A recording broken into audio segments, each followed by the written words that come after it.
தனுராசி அன்பர்கள் இந்த வாரத்தில் நல்ல தைரியத்தோடு இருக்க போகிறீங்க.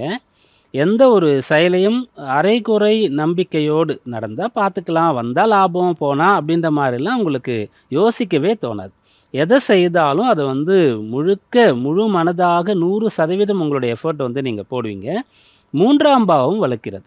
3ஆம் பாவத்தில் நிறைய கிரகங்கள் ஒருத்தருக்கு இருக்குது அப்படின்னு சொன்னால், அவர் ஒருத்தர் வந்து 4 பேர் செய்கிற வேலையை அவரால் செய்ய முடியும். 4 பேருக்கு வரக்கூடிய பிரச்சனை ஒரே சமயத்தில் அவர் மேல வந்தாலும் கூட, இதெல்லாம் வந்து ஈஸியா கடந்து போயிடலாம் அப்படின்ற மாதிரி அவர் வந்து எடுத்துக்கொள்ள முடியும்.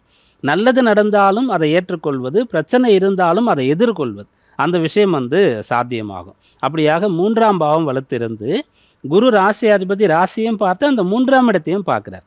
நடுவுல சந்திரன் அந்த குருவோட போய் சேர்ந்தும் கூட இருக்க போறார். அதனால நீங்க வந்து பெரிய கடன்ல இருக்கிறீங்கன்னா, ஈஸியா அத வந்து எதிர்கொள்ள உங்களால முடியும். உடல் உபாதை இருந்ததுன்னு சொன்னா, ரொம்ப சீக்கிரமா மீண்டு வந்துர முடியும்.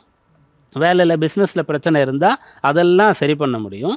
கணவன் மனைவியிடையே பிரச்சனை இருக்கிறதுன்னு சொன்னா, தனுராசியில் இருக்கக்கூடியவங்க கணவனோ, மனைவி யாரா இருந்தாலும் கூட, அந்த பிரச்சனைய அந்த வாரத்தில முடிச்சிருவீங்க. இதுக்கப்புறம் நமக்குள்ள பிரச்சனையே வரக்கூடாது. நம்ம சண்டையே போடக்கூடாது. பிரிவுன்றதே யோசிக்கக்கூடாது. எதனால இல்ல நம்ம சண்டை போடுறோம்? என்ன பண்ணா சரியாகும்? அப்படின்ற மாரி நீங்க வந்து ஒரு தீர்மானத்த எடுப்பீங்க. வெளிநாடு போணும்னு சொன்னா ஒரு தீர்மானத்த எடுப்பீங்க. அப்படியாக தைரியமான முடிவுகள், ஆக்கப்பூர்வமான செயல்கள், நல்ல ஒரு தேக ஆரோக்கியம், நல்ல மனோதிடம் இதெல்லாம் இந்த வாரத்தில் பரிபூர்ணமாக இருக்க போகுது.